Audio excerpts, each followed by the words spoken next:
Allah akan hisab hamba-hambanya satu demi satu, bersatu-bersatu, dan tidak ada penerjemah. Jadi tidak bagi terjemah, translate. Ya Allah, saya tidak mengerti bahasa Arab, saya tidak mengerti bahasa, ya Allah, gimana ini, saya butuh translate atau benacara supaya bisa bantu saya lulus dari hukum. Tidak ada. Yang hakim Allah, keputusannya Allah, yang menentukan Allah, mahkamah yang dikuasai Allah, hamba di hadapan Allah, saksi semua, tangan saksi, mata saksi, lidah saksi, kaki saksi, buku amal saksi, malaikat saksi. Bagaimana kita mau lari? Ditanya oleh Allah, hei hambaku, ingat enggak di malam itu, di tempat itu, kamu berlakukan dosa itu? Seorang hamba yang masih memiliki iman, dia merasa dan ingat, dan dia merasa malu, dia tunduk kepalanya. Kata Allah, malu ya, malu. Tunduk, ya malu ya Allah, malu, malu.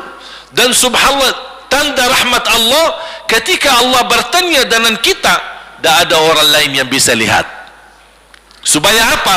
Supaya hisab kita di antara kita sama Allah tidak terbocor kepada orang lain, supaya tidak malu sama orang lain. Allahu Akbar. Habis kita sudah raku diri, ya Allah, saya ingat dan saya rasa salah dan saya malu. Apa kata Allah? Waktu itu kamu lakukan dosa itu, aku tutupi, aku tutupi, tidak ada yang tahu. Kita lakukan dosa ini udah sekian tahun, ada yang tahu enggak? Tidak ada yang tahu, karena kita lakukan di saat sembunyi. Kata Allah, di saat itu kamu lakukan dan kamu tahu itu dosa, tapi aku tutupi supaya kamu jangan menjadi malu di depan keluarga atau di depan sahabat. Aku tutupi. Dan aku sekarang sudah menutupi dosamu di dunia, dan sekarang aku hapuskan dan ampuni dosamu di akhirat. Allahu Akbar. Disitulah terasa anugerah ampunan Allah yang maha kuasa. Dan Allah di saat itu mampu menghukum kita. Dan kalau Allah menghukum kita, Allah tidak pernah menzalimi kita. Justru itu keadilan Allah. Tapi Allah tidak memperlakukan keadilannya, justru yang mendahulukan ampunan dan kasih sayangnya. Habis selesai hisab, harus semua tanpa kecuali liwati neraka Jahannam di atas sirat. Sirat yang panjang, yang kejam seperti pedang, yang tipis sampai tidak bisa dilihat oleh mata. Katanya tipisnya seperti, subhanallah, imam bisa jalan di atas rambutnya. Kejam lagi, masuk di atas serat, terus jalan.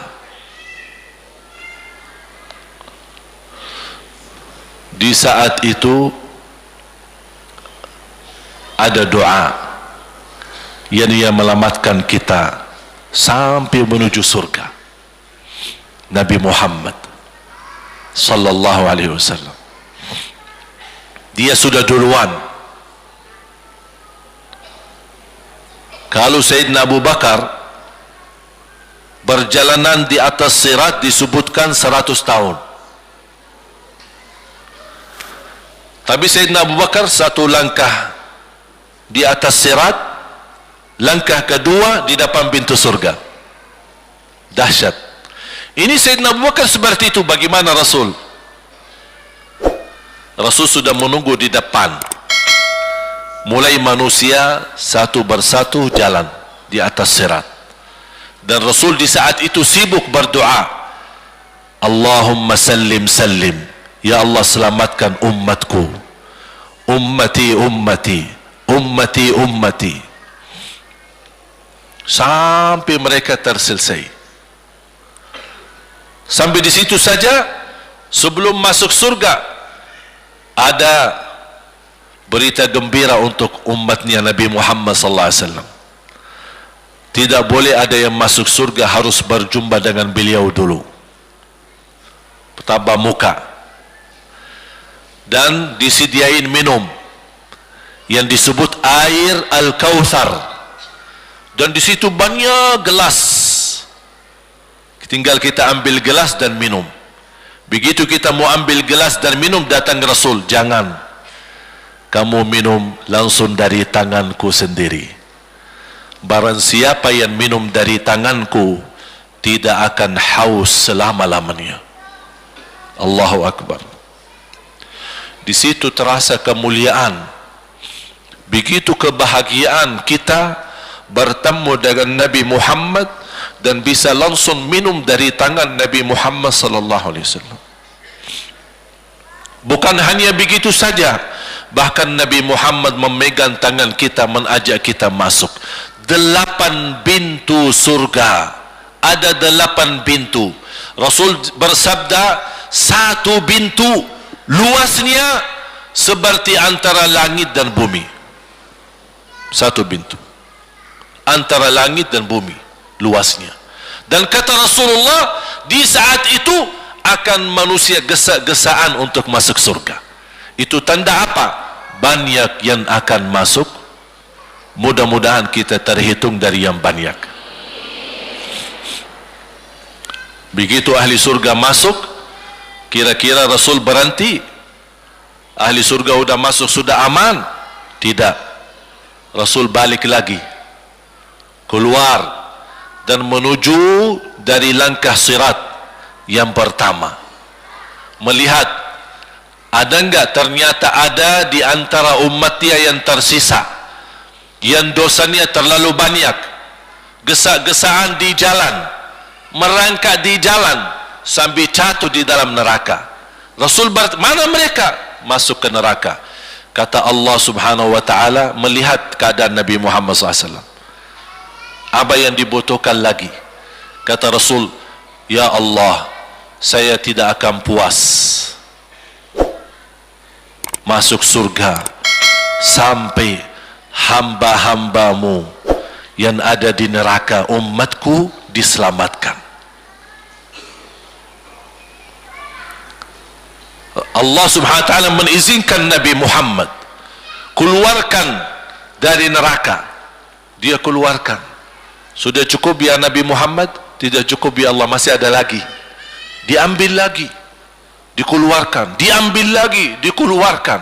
Artinya dari umat Nabi Muhammad yang masih banyak dosanya, yang masih banyak kelewatannya sama Rasulullah, yang tidak pantas memberi kemuliaan kepada Rasulullah SAW, dapat pula syafaatnya Nabi Muhammad. Yang tidak pernah memberi tanda sayang dan cinta kepada Rasul, dapat rasa sayang dan cinta Nabi Muhammad SAW. Sambil kata malaikat Jibril, demi Allah saya melihat Nabi Muhammad mengambil manusia dari neraka Jahannam, diselamatkan dari siksa dan membawa mereka ke surga. Kata malaikat Jibril, sambil aku kira tidak ada lagi yang tersisa di neraka Jahannam, saking banyaknya yang dikeluarkan oleh Rasul. Itu syafaat Rasul sallallahu alaihi wasallam. Oleh karena itu jamaah sekalian, ini yang saya ceritakan. Saya mohon kalau anda lagi bersalawat, ingat itu semua. Nabi Muhammad bukan Nabi yang biasa. Nabi Muhammad adalah Nabi yang penolong kita nanti di hari kiamat. Seandainya kita masuk neraka Jahannam, masih ada harapan kita dapat syafaat Nabi Muhammad sallallahu.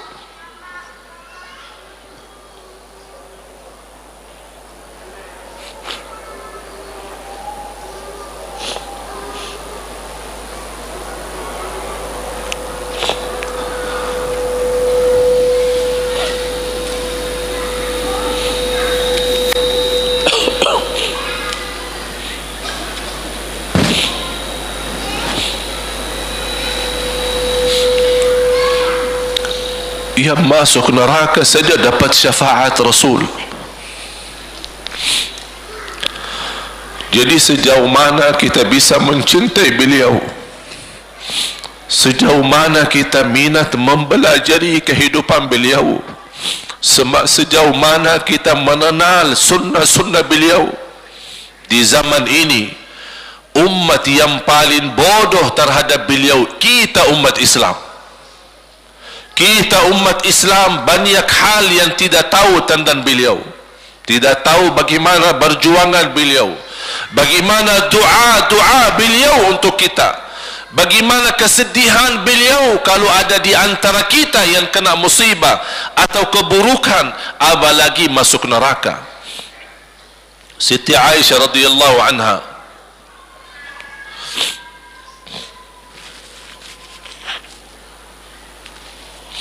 Siti Aisyah radhiyallahu anha pernah minta sama Rasul doa. Ya Rasulullah, tolong doakan saya. Rasul mendoakan, Allahumma ighfir li Aisyah ma taqaddama min dhanbiha wa ma ta'akhkhar, ma qaddamat wa ma akharat, wa ma asarrat wa ma a'lanat. Ya Allah, ampunilah dosa-dosa istriku Aisyah, dosa yang lama, dosa yang baru, dosa yang terang-terangan maupun dosa yang tersembunyi. Siti Aisyah mengaminkan doa Nabi Muhammad dan menangis dan bangga dan senang. Saking senangnya, saking bahagianya, dia tertawa sambil Rasul melihat Siti Aisyah. Senang wahai Aisyah? Apakah kamu senang dengan doaku? Kata Siti Aisyah, bagaimanakah aku tidak senang? Aku justru merasa bahagia dengan doamu untukku ya Rasulullah. Apa kata Rasul? Ketahuilah wahai Aisyah, ketahuilah doaku yang baru ini untukmu, itulah selalu doaku untuk umatku di setiap salat. Itu doa Nabi kita buat kita. Setiap beliau salat mendoakan kita, ya Allah, ampuni dosa umatku, dosa yang lama, dosa yang baru, dosa yang sembunyi, dosa yang terang-terangan. Setiap salat itu doa Nabi kita, Nabi Muhammad SAW, untuk kita semua. Apa yang diminta oleh Rasul? Rasul tidak minta banyak dari kita. Salah satu yang diminta oleh Rasul dan memohon, satu itu berbanyak, itu satu-satunya yang Rasul minta banyak. Selain itu Rasul tidak pernah minta banyak. Satu-satunya Rasul minta banyak. Apa? Salawatlah kepadaku, berbanyaklah salawat kepadaku. Mengapa Rasul minta berbanyaklah salawat kepadaku? Kenapa tidak minta amalan yang lain untuk dibanyakkan salawat atau amalan yang lain? Mengapa hanya salawat? Rasul berpesan berbanyaklah salawat kepadaku, karena Rasul tahu dengan kita berbanyak salawat, kita akan dijamin dapat syafaat beliau, dan itulah beliau yang diinginkan. Bukan hanya dapat syafaat, bahkan Rasul sendiri bersabda, aqrabukum minni majlisan yaumal qiyamah, yang paling dekat kepadaku hari kiamat, yang paling banyak salawat kepadaku.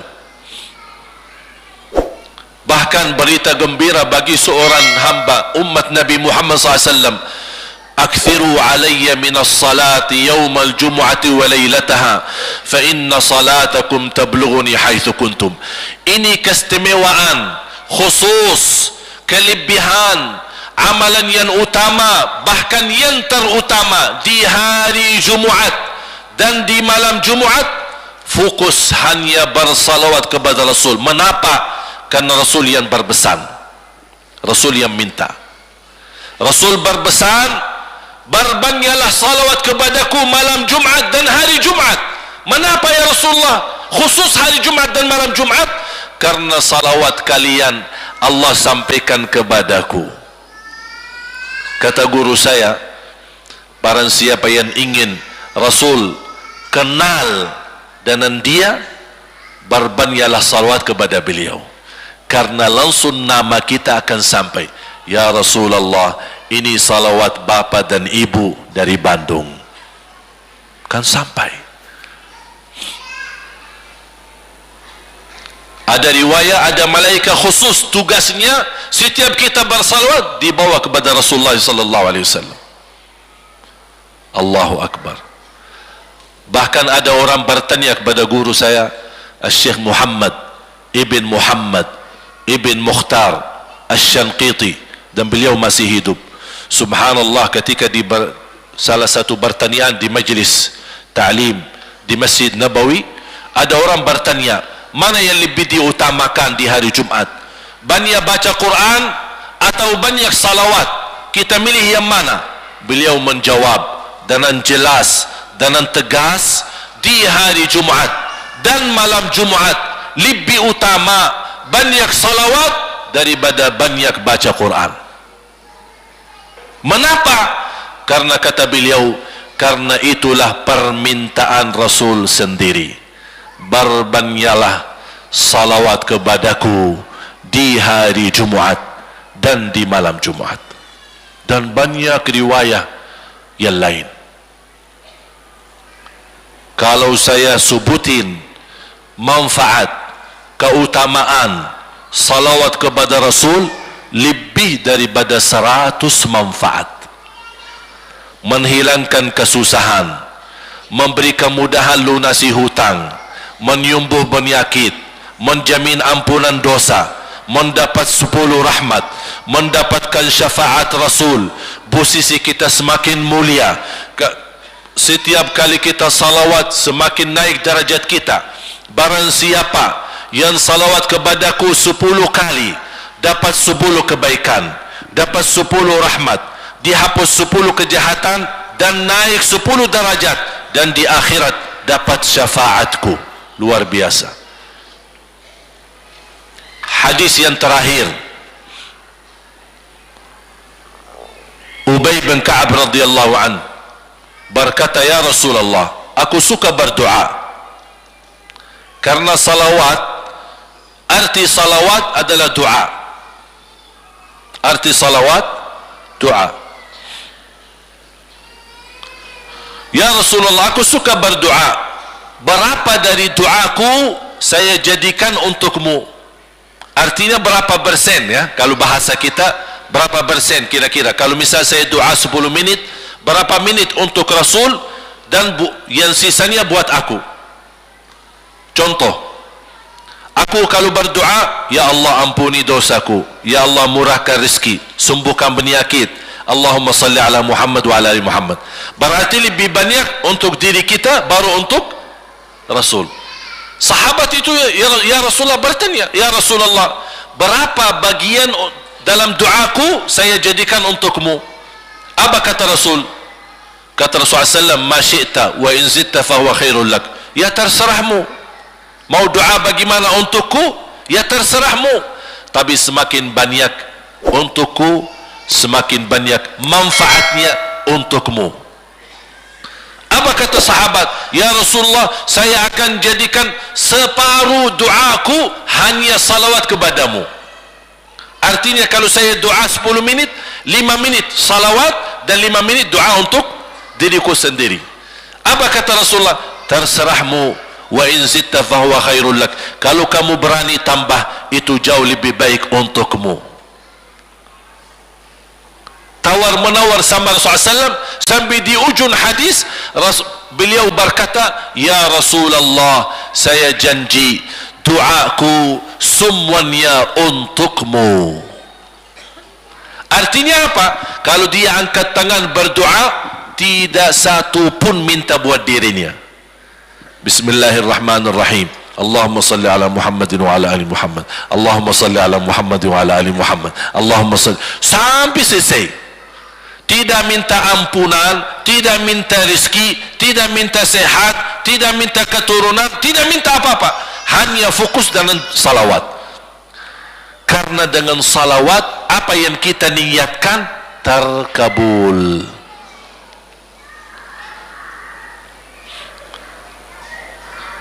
Saya dapat dari guru saya, Nanti saya akan ceritakan bagaimana cara berdoa. Kata sahabat, ya Rasulullah, saya akan jadikan doaku hanya salawat kepadamu. Apa jawab Rasulullah SAW? Idzan taf'al yukfa hammuk wa yughfaru dhanbuk wa tuqda hajatuk. Kalau kamu lakukan hanya doamu hanya salawat kepadaku, akan dihilangkan segala kesusahan, diampuni segala dosa, dan dikabulkan segala hajat. Kata ulama, apa yang diharapkan oleh manusia? Hidup di dunia tambah susah dan hidup di akhirat tambah dosa. Betul? Itulah kita dapat dengan salawat kepada Nabi Muhammad SAW. Berdoa, ketika anda berdoa, contohnya seperti ini. Setiap anda berdoa, biasa mulai dalam bismillah dan memuji Allah Subhanahu wa taala. Cukup satu kata memuji Allah dalam segala pujian, alhamdulillahirabbil alamin. Segala puji bagi Allah. Ini mewakili semua pujian yang lain. Asmaul husna, segala sifat agung, segala kemuliaan diwakili oleh satu kata, alhamdulillahirabbil alamin. Kata sederhana, kata tidak terlalu panjang, tapi maknanya sangat luas. Oleh karena itu boleh diulangi berkali-kali, alhamdulillahirabbil alamin, alhamdulillah, sampai benar-benar merasa di hati. Karena ini ucapan mewakili segala pujian yang kita ingin sampaikan kepada Allah. Karena ada pujian yang kita ingat, ada pujian kata-kata yang kita tidak hafal, dan alhamdulillahirabbil alamin mewakili segala pujian kepada Allah Subhanahu wa taala. Kemudian bersalawat, Allahumma salli ala Muhammadin wa ala ali Muhammad kama sallaita ala Ibrahim wa ala ali Ibrahim innaka Hamidum Majid. Silakan doa, ya Allah ampunilah dosaku. Allahumma salli ala Muhammadin wa ala ali Muhammad. Ya Allah sembuhkan penyakitku. Allahumma salli ala Muhammadin wa ala ali Muhammad. Ya Allah berikan kepada aku anak yang salih salihah. Allahumma salli ala Muhammadin wa ala ali Muhammad. Jadi setiap langkah doa diawali dan diakhiri salawat. Faham? Subhanallah, wallahi dahsyat. Saya tidak bisa cerita apa lagi. Mau cerita apa lagi? Wallahi dahsyat. Saya tidak pernah istiqamah mengamalkan doa seperti ini. Alhamdulillah selalu terkabul. Bahkan nyata Allah kasih. Udah selesai. Wallahi jamaah sekalian, salawat kepada Nabi Muhammad bukan budaya, bukan kebiasaan, tapi amalan yang sangat manfaat buat keselamatan kita, kebahagiaan kita di dunia maupun di akhirat. Bahkan keselamatan buat anak kita, salawat kepada Nabi Muhammad SAW. Terakhir sekali lagi, ketika anda bersalawat, apa yang saya cerita tadi tolong dihadirkan dalam fikiran. Siapa Nabi Muhammad itu? Nabi Muhammad penolong kita di hari kiamat. Nabi Muhammad yang membawa syafaat untuk kita. Nabi Muhammad yang menunggu kita di surga. Nabi Muhammad yang membela kita di saat kita berdiri di hadapan Allah. Nabi Muhammad yang akan membantu mendoakan kita saat jalan di atas sirat. Nabi Muhammad yang mendampingi kita nanti ketika kita minum dari air Al-Kautsar. Nabi Muhammad yang menemani kita masuk ke dalam surga. Nabi Muhammad yang tidak pernah lupa sama kita. Makanya ketika anda bersalawat dan membawa perasaan dan membawa penghayatan ini, insyaallah jemaah sekalian akan terasa, ya Allah ternyata indahnya salawat kepada Rasul. Karena sudah kontak di hati. Apalagi kalau anda begitu salawat dan salam, Rasul jawab. Rasul jawab kita. Waalaikumsalam ibu. Tapi cuma kita tidak dengar. Dia dengar salawat kita, dia dengar salam kita, tapi kita tidak mendengar jawab beliau. Allahu Akbar. Wallahi kalau bisa kita rasakan, wallahi ibu bapa akan sendiri menangis tanpa merasa. Sendiri, kok tiba-tiba nangis? Kok tiba-tiba kok tidak bisa tahan diri? Karena Nabi Muhammad itulah yang semestinya sudah menguasai hati kita, sudah ada di hati kita, sudah mempenuhi rasa cinta di dalam hati kita. Makanya kata Rasulullah, tidak sempurna iman seorang sampai dia mencintaiku lebih dari ibunya, lebih dari bapaknya, lebih dari anaknya, lebih dari hartanya, bahkan lebih dari dirinya sendiri. Baru sempurna imannya. Bagaimana kita bisa mencapai kesempurnaan iman seperti ini? InsyaAllah dengan bersalawat, dengan membawa perasaan, membawa kehadiran cerita-cerita yang sama-sama kita belajari, baru akan terasa di dalam hati posisi Nabi Muhammad akan semakin besar, semakin mulia di hati kita. InsyaAllah semakin mulia di hati kita, InsyaAllah akan semakin semangat beribadah, semakin semangat mendekati, semakin semangat mempelajari, dan semakin InsyaAllah menjadi baik di mata Allah dan InsyaAllah baik di mata manusia. Amin ya Rabbal Alamin.